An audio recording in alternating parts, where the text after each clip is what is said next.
Top 5 eniten nauraa omaava tapaa lentää. Honorable mention Hemo Perseet Finnairin sika-osastolla. Numero 5 business-luokka. Hypätään heti syvään päätyyn.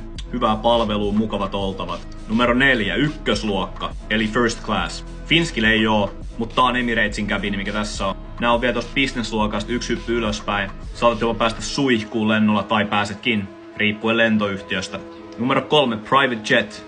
Jos sä nyt lentelet yksityislentokoneella, niin kyllä sä omaat hemon auraa. Vielä enemmän, jos se on sun oma. Tässä maailmassa ei ihan hirveästi oo jengiä edes, kellä on omat private jetit. Suuri osa on firman nimis, mikä on tietysti järkevää. Voit ite räätälöidä mitä sä haluat. Numero 2, jos sä oot lentäjä ja lennät ite lentokonetta. Ja jos sulla on vielä oma lentokone, niin vielä enemmän auraa. Harvalta löytyy tää taito.